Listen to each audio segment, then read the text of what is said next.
வானில் போகும் பறவைகளாய் நீயும் நானும் பிரிந்திடலாம் உலக. ஃப்ரெண்ட்ஸ் எல்லாருக்கும் வணக்கம். இன்னைக்கு வீடியோவில் நம்ம என்ன பார்க்க போறோம்னா பாருங்க, எங்கள் வீட்டில் வந்து இன்னைக்கு காடை வாங்கிட்டு வந்துருக்காங்க. இந்த காடையை வந்து நம்ம எப்படி நான் செய்கிறேன்றது நீங்கள் பாருங்கள், என் கூட சேர்ந்து நீங்களும் பாருங்கள். என் ஸ்டைலில் இதை நான் செய்கிறேன். இதுக்கு தேவையான பொருள் பாருங்கள். ஃபஸ்ட்டு இது காடை வாங்கி வந்து வச்சுட்டாங்க, இது நம்ம அலசி எடுத்துக்கணும். நெக்ஸ்ட் இதுக்கு தேவையான பொருட்கள் பாருங்கள். இங்கே பாருங்கள், காஞ்சி மிளகா நான் எடுத்துருக்கேன். அதுக்கப்புறமா வந்து தனியாக போட்டுருக்கேன் தேவையான அளவு. உங்களுக்கு தேவையான அளவு இதெல்லாம் நீங்கள் சேர்த்துக்குங்க. இது பாருங்கள், இங்கே பாருங்கள். நெக்ஸ்ட்டு வந்து சோம்பு தேவையான அளவு, மிளகு சீரகம் வேணுன்ற அளவு எடுத்துக்கோங்க. பட்டை லவங்கம், இதில் வந்து இன்னொன்று பாருங்கள் கிராம்பு மாதிரி இருக்கும். அப்புறமா வந்து இஞ்சி பூண்டு, இதெல்லாம் நம்ம வந்து எண்ணெயில் வதக்கி எடுக்க போகிறோம். வாங்க எங்கள் கூட சேர்ந்து நீங்களும் பாருங்கள். நம்ம வந்து இது வதக்கிறதுக்கு அவசரம் ஆயில் கொஞ்சமாக ஊற்றுக்கணும், நிறைய விடாதீங்க. ஏன்னா வந்து பச்சை வாசனை போகணும் அதில் இருக்கிறதுலாம். பாருங்க, பூண்டு போட்டுக்கிறோம். இதுலேயே நம்ம பூண்டு இஞ்சி ஃபஸ்ட்டு போட்டு நல்லா வதக்கிக்கலாம்.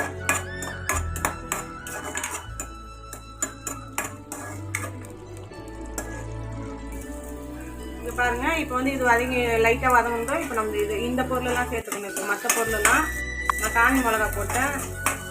நெக்ஸ்ட் இதெல்லாம் ஒன்றா கொட்டிக்கிறேன் பாருங்கள்.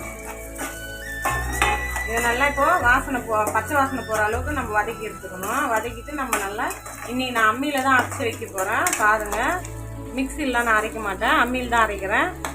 டேஸ்ட் நல்லாயிருக்கும் அந்த மாதிரி பண்ணிங்கனாக்கா. உங்களுக்கு டேஸ்ட் நல்லா இருக்கும்னு நினச்சிங்கனாக்கா நீங்கள் அந்த மாதிரி பண்ணுங்கள். அவ்வளோதாங்க, இதை ஆஃப் பண்ணிக்கலாம். இது ஆறட்டும். நான் வந்து அம்மி கழுவின்னு வந்துடுறேன். அதுக்குள்ளே இதை அரைக்கும் போது நான் உங்களை காமிக்கிறேன்.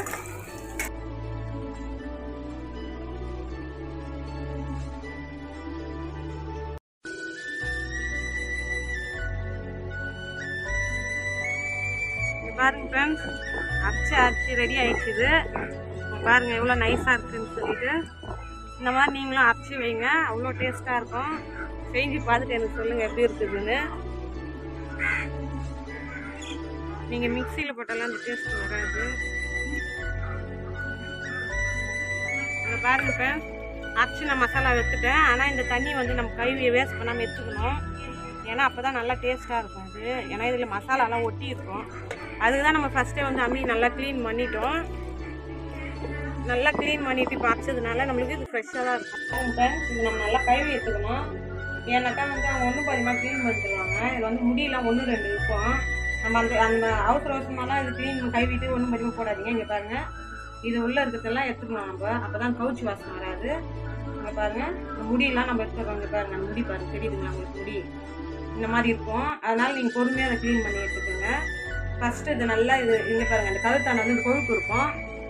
இந்த கொழுப்புலாம் நம்ம எடுத்துக்கணும். அப்போ தான் வந்து நம்ம குழம்பு வச்சோம்னா கூட அந்த கவுச்சி வாசனை இல்லாமல் நல்லாயிருக்கும். அதனால் நான் சொல்கிறேன். நான் நீங்கள் இதோட போட்டிங்கனாக்கா நீங்கள் என்ன பண்ணாலும் ஒரு மாதிரி கவுச்சி வாசனை வரும், என்ன மசாலா போட்டால் கூட. அதனால் இதெல்லாம் சுத்தமாக நீங்கள் க்ளீன் பண்ணி எடுத்துக்கணும் பொறுமையாக. இங்கே பாருங்கள், கழுத்தாண்டெல்லாம் எப்படி இருக்குங்க. காடை வந்து உடம்புக்கு ரொம்ப நல்லதுங்க ஃப்ரெண்ட்ஸ். இது வந்து இந்த வீசிங் ப்ராப்ளம் இருக்கிறவங்களுக்குலாம் வந்து மூச்சு வாங்கறதுலாம் இருக்காது, சளிலாம் வந்து நெஞ்சில் இருக்காது. அதனால் வாரத்துக்கு ஒரு டைம் நீங்கள் இந்த மாதிரி சாப்பிடுங்க. ஏன்னா ரொம்ப ரொம்ப மருத்துவ குணம் உள்ளது காடையை. நீங்கள் உங்களுக்கு கிடைச்சா நீங்களும் ட்ரை பண்ணி பாருங்கள். இதுக்கு கை எடுத்துக்கு நான் நெக்ஸ்ட் காமிக்கிறேன் ஃப்ரெண்ட்ஸ். இங்கே பாருங்கள் ஃப்ரெண்ட்ஸ், நல்லா மஞ்சள் தூள் போட்டு நல்லா கழுவி எடுத்துக்கணும். ஏன்னா மஞ்சள் தூள் போட்டிங்கனாக்கா கவுச்சி வாசனை சுத்தமாக இல்லாமல் போயிடும். இந்த மாதிரி நல்லா ஃப்ரெஷ்ஷாக கழுவினீங்கன்னா தான் நீங்கள் என்ன குழம்பு வச்சாலும் டேஸ்ட் நல்லாயிருக்கும். பாருங்கள், கழுவி எடுத்தாச்சு. வாங்க இப்போ நம்ம தாளிக்க ஆரம்பிச்சிடலாம்.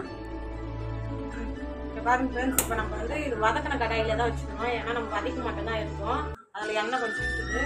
வாங்க இப்போ நம்ம வேணுங்கிற அளவுக்கு எண்ணெய் சேர்த்துக்கோங்க. உங்களுக்கு எவ்வளோ தேவையோ நீங்கள் அந்த அளவுக்கு சேர்த்துக்கோங்க. நான் வந்து பாருங்கள், நான் வந்து 3 ஸ்பூன் சேர்ப்பேன். ஏன்னா நம்ம வதக்கி எடுத்ததுலேயே கொஞ்சம் ஆயில் இருக்குது, அதனால் சொல்கிறேன் நான். 3 கொஞ்சம் நாங்கள் 4ஆவே யூஸ் பண்ணிக்கணும் ஃப்ரெண்ட்ஸ். பட்டை லவங்கம்லாம் இப்போ நம்ம அதில் போட்டு அரைச்சிட்டு இருக்கிறோம். அதனால் நீங்கள் பட்டை லவங்கம் போடாதீங்க. வெறும் நான் சோம்பு மட்டும் தான் சேர்க்குறேன். ஏன்னா நம்ம அதில் போட்டு அரைச்சதுனால இதுலேயும் போட வேணாம். இப்போ சோம்பு சும்மா கொஞ்சம் ஒரு 4 ஸ்பூன் போட்டுக்கோங்க. இதில் இப்போ நம்ம சேர்த்துக்கிட்ட எல்லாமே மருத்துவ குணம் தான் ஃப்ரெண்ட்ஸ். இப்போ பாருங்கள், தனியாக எல்லாம் மிளகா, காஞ்சி மிளகா எல்லாம் வறுத்து போட்டுக்கிற பொருள் எல்லாமே நம்மளுக்கு மருத்துவ குணம். அதே மாதிரி இது காடையும் மருத்துவ குணம். இதை நீங்கள் சாப்பிடுங்க, ரொம்ப ரொம்ப நல்லது இது உடம்புக்கு. நீங்கள் இதுக்கு கொஞ்சம் டைம் எடுத்து தான் செய்யணும், அதனால் நீங்கள் கொஞ்சம் கஷ்டப்படாதீங்க. ஆனால் அதுக்கான பலன் இருக்குதுங்க. வாங்க இப்போ எண்ணெய் சூடு எரிச்சு பொரிய ஆரம்பிச்சு பாருங்க. வெங்காயம் வந்து நான் 2 வெங்காயம் சேர்த்து அரைச்சி வச்சுருக்கேன், 2 தக்காளி அரைச்சி வச்சுருக்கேன். பாருங்கள் இது போதும். நான் வந்து 6 காடை எடுத்துருக்கேன், அதுக்கான அளவு நான் போட்டுருக்கேன். நீங்கள் எத்தனை காடை எடுக்கிறீங்களோ அதுக்கான அளவு நீங்கள் போட்டுக்கோங்க. பாருங்கள் நான் 2 வெங்காயம் போட்டுக்கிறேன்.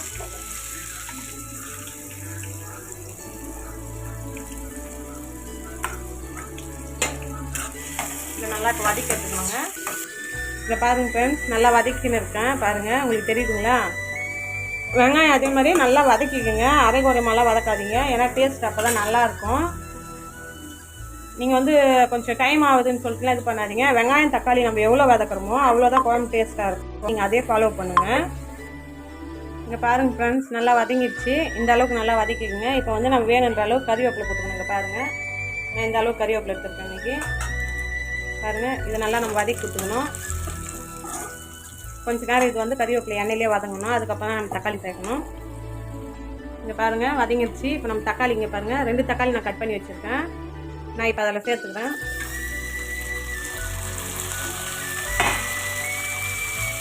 இங்கே பாருங்கள் உப்பு இப்போ நம்ம தேவையான அளவு சேர்த்துக்கலாம். நான் நைஸாக வதங்கணும்னா உப்பு போட்டால் தான் வதங்கும், அதனால் வாங்க இது நல்லா கலரி கொடுத்துக்கிறேன் நான். இங்கே பாருங்கள் உப்பு போட்டு நம்ம நல்லா வதக்கி விட்டுருக்கோம். இது வந்து நல்லா நைஸாக வதங்கணும். அப்போ எண்ணெயை வந்து தண்ணியும் வந்து பிரிஞ்சு வரணும், நல்லா நைஸாக வதங்கினா தான் டேஸ்ட் நல்லாயிருக்கும். நம்ம இது நல்லா வதக்கி எடுத்துக்கலாங்க ஃப்ரெண்ட்ஸ். இங்கே பாருங்கள் ஃப்ரெண்ட்ஸ், இப்போ வந்து இது நல்லா வதங்கி வந்துருக்கு. இந்த சமயத்தில் வந்து நம்ம மஞ்சள் தூள் தேவையான அளவு சேர்த்துக்கலாம். வாங்க நான் எவ்வளோ 4 ஸ்பூன் போடுறேன் பாருங்கள், உங்களுக்கு தேவையான அளவுக்கு நீங்கள் போட்டுக்கோங்க. இங்கே பாருங்கள் அதில் நம்ம வந்து கழுவு போது மட்டும் தான் மஞ்சள் தூள் போட்டோம், அதில் வந்து மசாலாவில் போடல, அதனால் நம்ம போட்டுக்கலாங்க. இப்போ வந்து இதில் மசாலா இங்கே வதங்கி நல்லா வந்துச்சுங்க. தக்காளி பாருங்கள் நல்லா வதங்கி வந்துச்சு. இப்போ வந்து நம்ம அரைச்சி வச்சுருக்கோம் அம்மியில், அந்த மசாலாவை சேர்த்துக்கலாம். பாருங்க இது நல்லா நம்ம வதக்கணும். அம்மியிலேருந்து கழுவி வச்சுருக்கோம்ல, அந்த தண்ணி வந்து கொஞ்சம் லைட்டாக இது வதங்கி அவுத்து ஊற்றிக்கலாம். இங்கே பாருங்கள் இப்போ இது வதங்கிடுச்சு நல்லா. இங்கே பாருங்கள் எண்ணெய் நல்லா தனித்தனியாக வந்துச்சுங்களா அந்த மசாலாவில். இதுதான் நம்மளுக்கு வந்து வதங்கின பதம் இது. இப்போ வந்து நம்ம என்ன பண்ணுறோம்னா அலசி வச்சுருக்கோம்ல அந்த காடை எடுத்து இதில் போடுறோம். பாருங்கள் இதில் வந்து நம்ம மிளகாத்தூள் மசாலா எதுவுமே சேர்க்கக்கூடாது, சிக்கன் மசாலாலாம். ஏன்னா நம்ம வந்து மசாலா வந்து அரைச்சிட்டோம், நம்ம பட்டை லவங்கம் எல்லாமே போட்டு மிளகாத்தூளுக்கும் காஞ்சி மிளகா போட்டு அரைச்சிட்டோம். அதனால் இப்போ வந்து இது கிளறி கொடுத்து நம்ம தண்ணி தேவையான அளவு ஊற்றி வேண்டியது தான் இது. பாருங்கள் நீங்கள் இந்த மாதிரி ட்ரை பண்ணி பாருங்கள், காடை அவ்வளோ டேஸ்ட்டாக இருக்கும். சிக்கன் குழம்பு வைக்கிற மாதிரிலாம் வச்சிங்கனாக்கா அந்த அளவுக்கு நல்லா இருக்காது. இந்த மாதிரி அரைச்சி வச்சிங்கன்னா தான் டேஸ்ட் நல்லாயிருக்கும். இப்போ பாருங்க ஃப்ரெண்ட்ஸ், இப்போ வந்து லைட்டாக சிம்மில் வச்சுட்டு மூடி வைக்கலாம். ஏன்னா 5 நிமிஷம் வந்து அந்த மசாலா வந்து அந்த கறியில் ஊறணும், அப்போ தான் வந்து நம்மளுக்கு டேஸ்ட் அது ஊறி நல்லாயிருக்கும். கறி இல்லை சப்புன்னு இருக்கும்.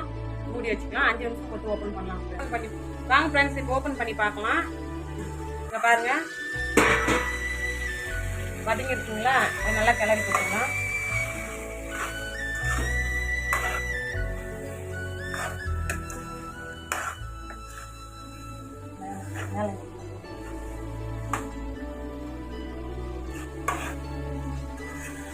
எந்த அளவுக்கு நல்லா வதங்கிடுச்சுன்னு பாருங்கள். இந்த மாதிரி கலர் மாறணும் பீஸு. இப்போ வந்து நம்ம தண்ணி ஊற்றிக்கலாம் தேவையான அளவுக்கு. பாருங்கள் உங்களுக்கு தண்ணியாக வேணுன்னா தண்ணியாக ஊற்றிக்கோங்க, கிரேவியாக வேணுன்னா அந்த மாதிரி பார்த்துக்கோங்க. நான் வந்து மீடியமாக எனக்கு இன்னைக்கு தேவையான அளவு நான் வைக்கிறேன். நான் பாருங்கள்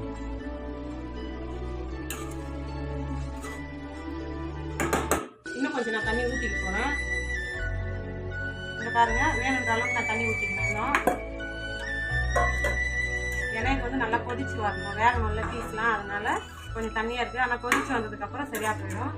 வாங்க இப்போ வந்து நான் உப்பு இது தேவையான அளவு போடல, நம்ம தக்காளி வதங்கிறதுக்கு மட்டும் தான் உப்பு போடுறோம். இதுக்கு வந்து உப்பு போடல, அதனால் போட்டுக்கலாம்.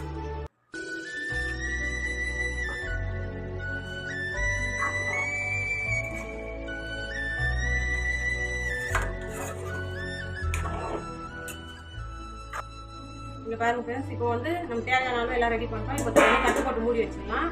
இது வந்து நல்லா கொதிச்சு வெந்ததுக்கப்புறம் நம்ம இது ஓப்பன் பண்ணலாம். கொஞ்சம் நேரம் கொதிக்கிட்டு 10 நிமிஷம். அதுக்கப்புறம் ஓப்பனில் செஞ்சு பாருங்கள், அம்மியில் அரைச்சி செய்யுங்க, அப்போ தான் டேஸ்ட் நல்லாயிருக்கும். செஞ்சு பார்த்துட்டு டேஸ்ட் நல்லா இருந்தாக்கா உங்கள் ஃப்ரெண்ட்ஸுக்குலாம் ஷேர் பண்ணுங்கள், கமெண்ட் பண்ணுங்கள். அதே மாதிரி எங்கள் சேனலை ஃபாலோ பண்ணுங்கள், ஷேர் பண்ணுங்கள். பெல் பட்டனை தட்டி வச்சுக்கோங்க. அப்போ தான் நாங்கள் போடுற வீடியோ உங்களுக்கு நோட்டிஃபிகேஷனில் வரும். எங்களை ஃபாலோ பண்ணுங்கள். நம்ம சந்திக்கலாம்.